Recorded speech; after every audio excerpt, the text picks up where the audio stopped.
Bonjour à toutes et à tous, un cours d'actualité très important, des informations à vous partager.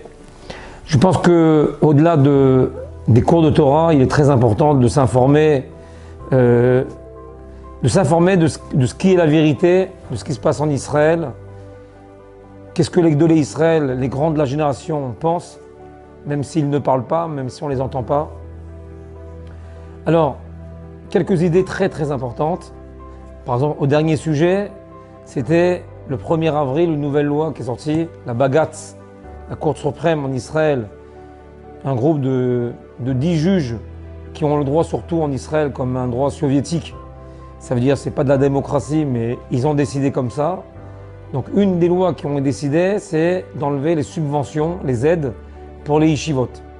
Alors, les yeshivot et aussi les avrechim qui étudient dans les kolelim.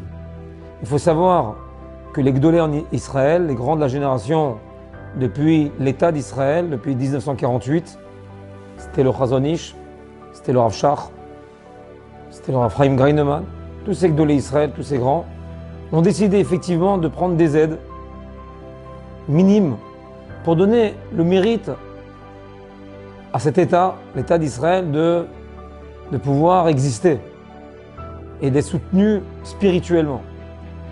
Ce mérite-là, ils l'ont parce que, effectivement, ils sont comme associés au monde de la Torah, en aidant des bachorim, des jeunes qui étudient à l'Yeshiva.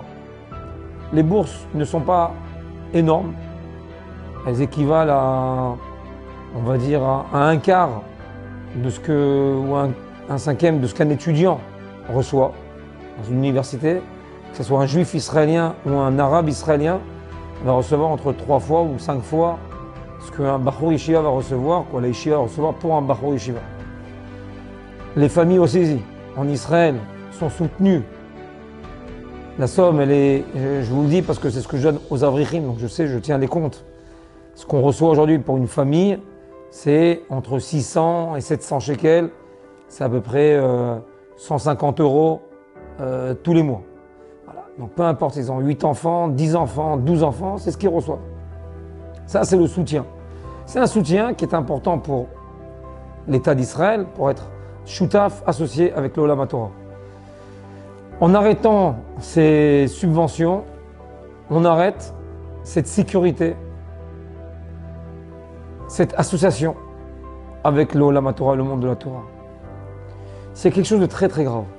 Au-delà des problèmes que ça va causer, même au niveau des subventions. On a compris que ça va forcément causer des préjudices dans les yeshivot, puisque maintenant il va falloir qu'ils trouvent plus d'argent. C'est aussi quelque part maintenant casser cette association-là, ce qui nous permettait d'être protégés spirituellement en Israël, ce qui est un danger. Ils ont décidé, parce qu'ils ont compris que le monde de la Torah s'entête à ne pas vouloir s'engager à l'armée d'Israël. Alors, pour vous informer d'abord, l'armée en Israël n'a pas besoin de soldats plus que ce qu'ils ont aujourd'hui.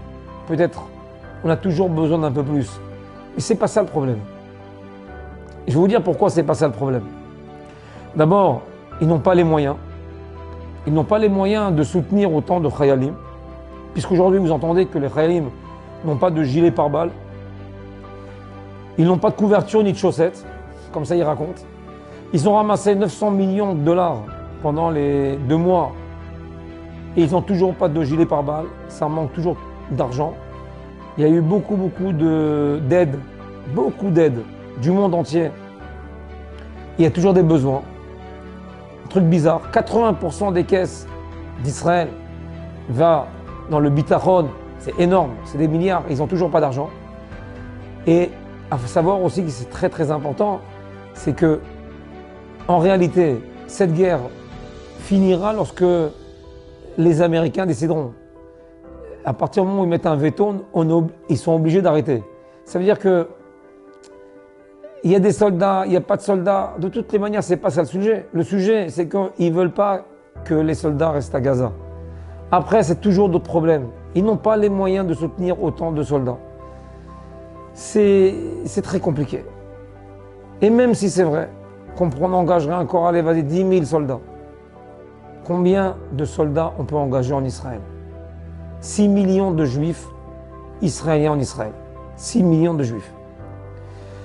Combien de jeunes, pensez-vous, aujourd'hui qui sont aptes pour partir à l'armée? Combien il y en a? 100 000. Combien? 150 000.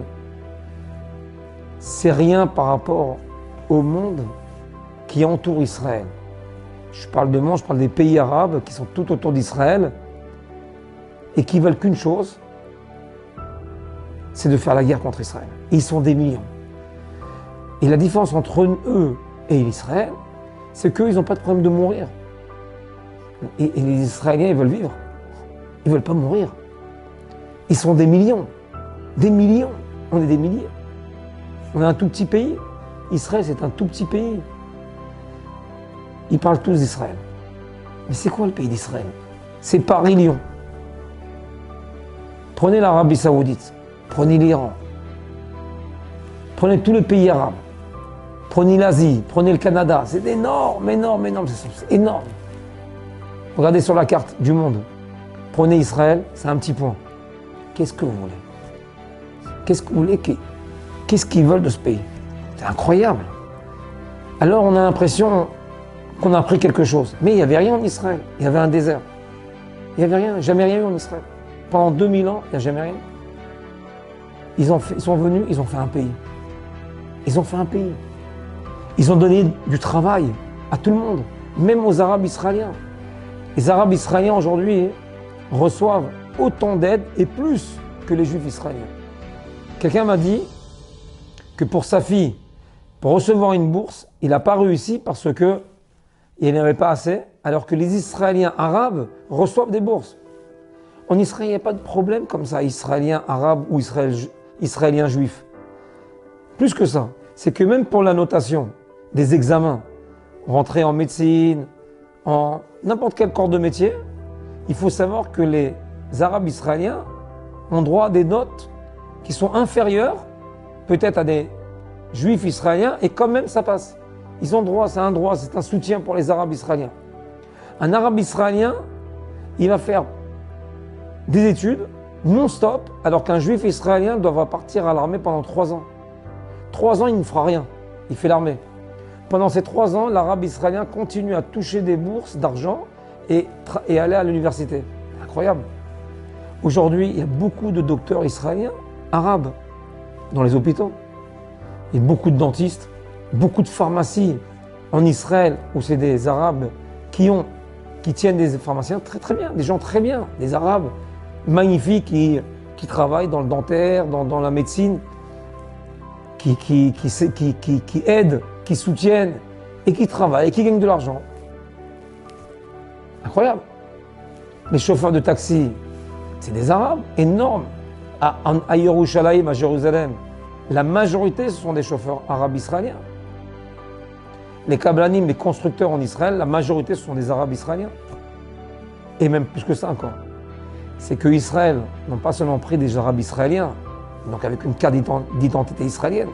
Ce sont même des Arabes qui n'ont pas de carte d'identité israélienne, qui vivent dans les territoires arabes, ils travaillent en Israël. Et je vais vous surprendre, mais avant la guerre, plus de 100 000 Gazaouis qui sortaient de Gaza pour travailler en Israël.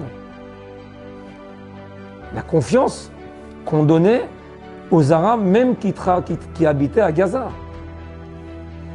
Tout est traduit en arabe en Israël. Tout est traduit en arabe. Donc, il y a beaucoup d'histoires et de mensonges. Ouais.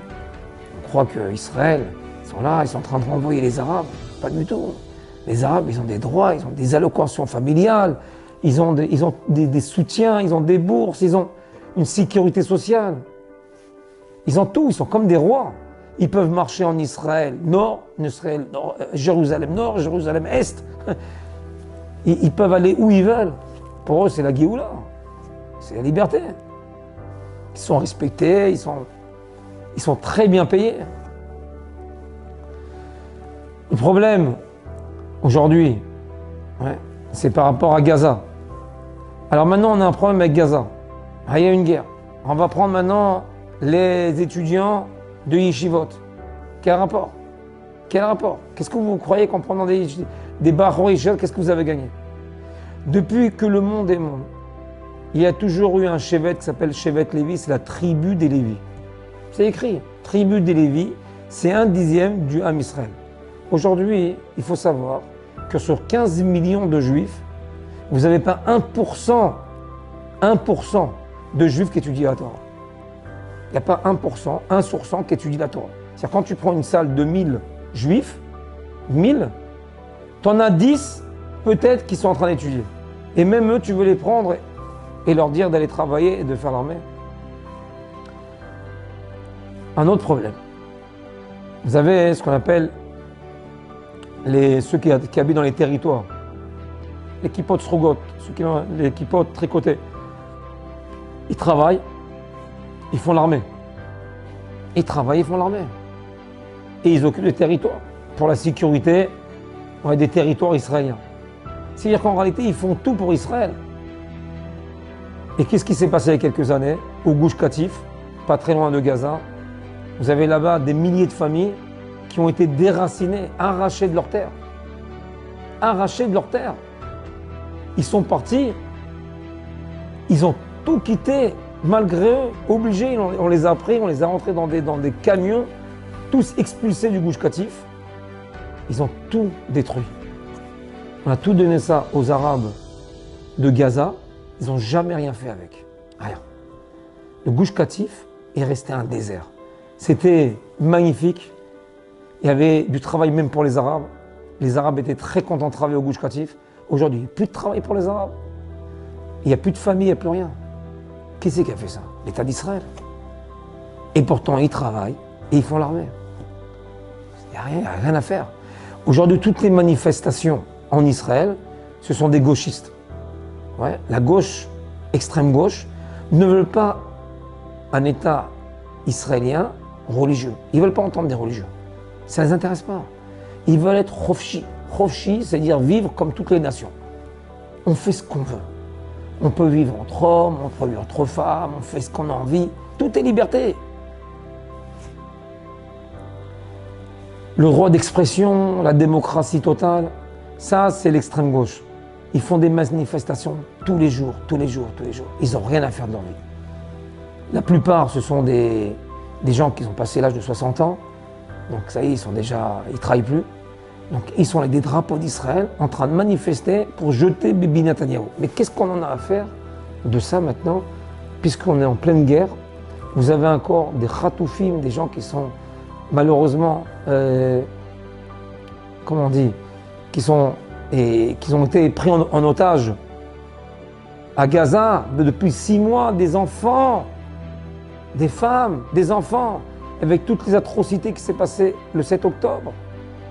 Vous avez énormément de soldats de 20 ans qui sont morts, des parents, des Français qui ont perdu leurs enfants. Et aujourd'hui, ils font des manifestations pour tout arrêter et parce que il faut jeter le bébé. Quel rapport? Quel rapport? Il faut que les jeunes, les Bahor Yeshivot, ils font l'armée. Mais quel rapport? Mais de quoi ils parlent? Ils sont avec des drapeaux d'Israël. Mais c'est ça un juif, c'est pas des juifs ça. On n'en veut pas des juifs comme ça. Nous. Un juif, c'est quoi un juif? Un Yehudi, un juif, c'est quelqu'un qui a de la Torah. La Hirat Shaim. Pourquoi on est venu en Israël? On a attendu 2000 ans pour venir en Israël. Pourquoi faire? Pourquoi on est revenu en Israël? Pour voir Shabbat, pour voir des gens qui sont fiers de marcher dans la rue avec une kippa sans avoir peur de marcher dans la rue, qui se respectent, qui s'aiment, qui inspirent le respect, avec des fêtes, avec des Pessah, avec des Sukkot. Et on se retrouve dans un pays où on a été kidnappé, un pays qui a été kidnappé par des gauchistes qui veulent absolument avoir un pays laïque. On a ici, dans mon kollel, j'ai un Beth Midrash à Ranana, à Bnei Brak, à Yerushalayim, à Ofakim, à Tel Aviv. À Ranana, depuis 2 mois et demi, quelque chose de tout à fait incroyable. Vous avez une école en face de 1500 élèves, complètement à côté. Ça s'appelle Métro Ouest. Métro Ouest, c'est sur l'ouest. Ils font rien. Les pauvres miskines, ils y sont pour rien. Ils n'ont jamais mis les tefilines de leur vie, ils ont 17 ans, 18 ans. Ils ne savent même pas faire une bracha, une bénédiction. Aujourd'hui, ils viennent tous les jours.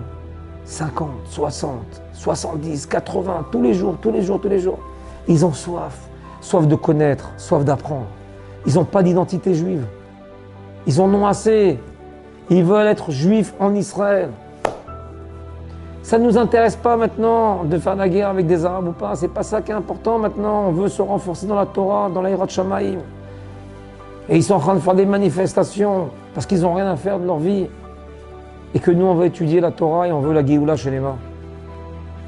Un juif, il inspire le respect. S'ils savaient, les nations, qu'en détruisant le temple, ils avaient tout détruit. S'ils savaient que les juifs à Sukkot donnaient des offrandes pour les nations, pour les 70 nations des offrandes, jamais ils auraient détruit le Beth Amikdash. S'ils savaient, les Arabes, l'intérêt et combien c'est bénéfique pour eux aussi, le travail qu'on leur donne, l'argent qu'ils reçoivent, tout le pays, s'ils savaient combien c'était bénéfique, jamais ils commenceraient une guerre. Le problème, c'est qu'ils ne sont pas éduqués comme ça. À Gaza, les enfants ne sont pas éduqués comme ça. À Gaza, les enfants sont éduqués qu'il faut tuer les juifs. C'est comme ça, c'est dans l'école, dans les matières. Vous avez la physique, les mathématiques, et puis après, vous avez comment faire la guerre contre les juifs. Ils sont éduqués comme ça, c'est pas de leur faute. C'est pas de leur faute, c'est une culture, c'est une éducation. Ils y sont pour rien. Mais malheureusement, lorsqu'ils ont posé la question à Gaza, qu'est-ce que vous en pensez du 7 octobre? Avec toutes les atrocités.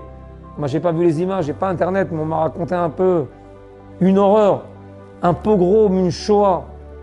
Ils ont posé la question à Gaza, qu'est-ce que vous en pensez? 71% ont dit, c'est bien. Alors, on ne parle pas de 20 000 personnes du Hamas sur 2 millions de personnes, il y a 71% qui ont dit c'est bien. Ça ne veut pas dire qu'on doit massacrer tout le monde. Non, on n'est pas des gens de guerre, non. Non, c'est pas faire la guerre. Un juif, il ne sait pas faire la guerre. Un juif, il est là pour se défendre, mais il n'est pas là pour faire la guerre. La Torah, c'est pas pour massacrer les gens. Chas v'shalom. Que Dieu nous préserve. Quelqu'un qui est religieux, qu'il soit juif, arabe ou chrétien, s'il n'inspire pas le shalom et le respect, mais c'est pas de la religion. Je pense pas que même Mohammed, quand il a écrit le Coran, il parle du respect et de la karatatov, la karatatov, c'est la reconnaissance qu'on doit avoir avec autrui. Même Mohammed, il parle de ça, de la reconnaissance à autrui. Quand quelqu'un t'a fait du bien, jamais tu l'oublies. Le chef du Hamas, il a été sauvé dans un hôpital en Israël. Il avait le cancer à la tête. Ils lui ont sauvé la vie. Le chef du Hamas, qui est aujourd'hui à Gaza, ils lui ont sauvé la vie. Il n'y a pas de reconnaissance. C'est pas ça que Dieu il veut. Akadosh Baruch il veut pas ça. Hachem veut. Allah il veut pas ça. Dieu il veut pas ça. Donc ça veut dire quoi? C'est pas de la religion ça. C'est pas de la Torah. Aujourd'hui, ce qu'on veut, c'est rajouter une sécurité en Israël, spirituelle. Si aujourd'hui on peut marcher dans la rue en Israël, c'est parce qu'on sait qu'il y a Kadosh Baruch Hu, Dieu il nous protège. Sinon, c'est impossible. On ne peut pas envoyer des milliers de bombes en Israël et que grâce à Dieu, on marche dans la rue. Il y a des milliers de bombes qui sont venues en Israël. Même quand la France a dit arrêtez tout, arrêtez tout. Moi, je voudrais bien voir Paris sous des bombes. On va voir s'ils vont tout arrêter. Mais comment on peut faire? Je ne sais pas, moi, je ne connais pas la guerre par la guerre, je ne sais pas. J'explique simplement, ouais, pas la désinformation, mais la vraie information. Premièrement, les Bachor Yeshivot, il faut les laisser tranquilles, rester à l'Yeshiva. Et qu'est-ce qu'on fait avec l'armée? Il y a beaucoup, Baruch Hashem, de jeunes qui sont prêts à faire l'armée. De toutes les manières, ils ne sont pas prêts à étudier la Torah. Il y a beaucoup de jeunes qui ne sont pas capables d'étudier 15 heures sur une chaise. Et si effectivement, dans une Yeshiva, on envoie un qui traîne les rues, on lui dira de partir à l'armée. Il y en a beaucoup des comme ça. Et aujourd'hui, Nachal Haredi, c'est des groupes Haredi qui font l'armée. Il y en a plein des comme ça. Des dizaines, des centaines qui font l'armée. À cause d'eux, ils font plus l'armée maintenant. Parce qu'ils créent une distance. Mais nous, même les rabbanim, des enfants qui traînaient les rues, qui n'avaient pas d'autorité, qui n'avaient pas de discipline, on les envoie à l'armée religieuse, avec des hommes, des garçons, etc. comme il faut, la cache-route comme il faut. Pas n'importe comment. Mais ça existe, on n'est pas contre.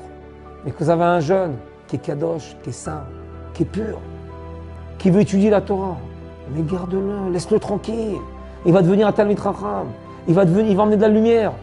Mais pourquoi les Juifs qui sont Masorati, c'est des Juifs de base, ouais, des Juifs de base. Pourquoi ils ne comprennent pas qu'un Rav, on doit le respecter et respecter ce qu'il pense et ce qu'il dit? Pourquoi on attend qu'il est mort?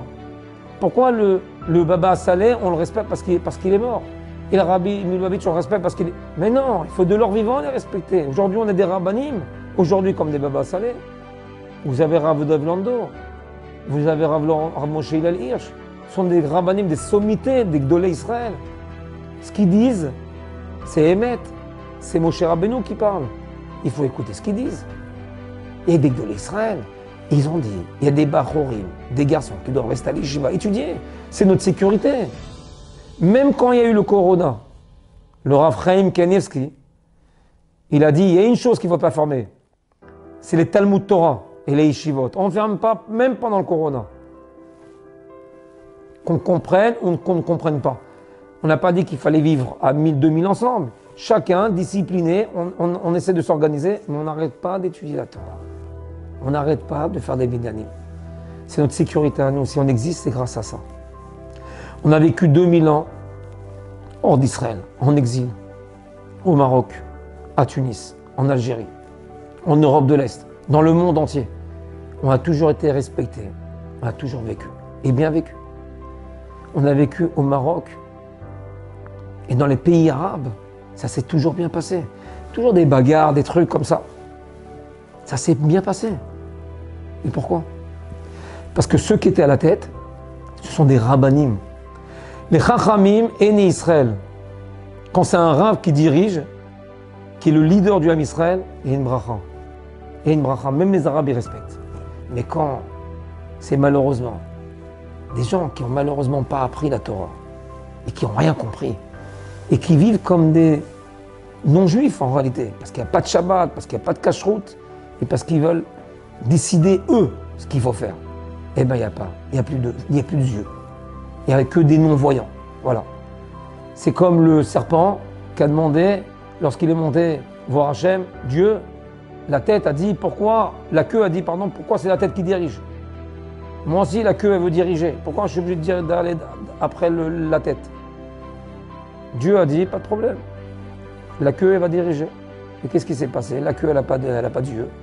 Eh bien, elle est tombée dans les ravins, elle est tombée dans les épines, elle est tombée dans le feu, elle est tombée jusqu'à qu'elle a compris, laissez la tête passer. C'est la tête qui dirige.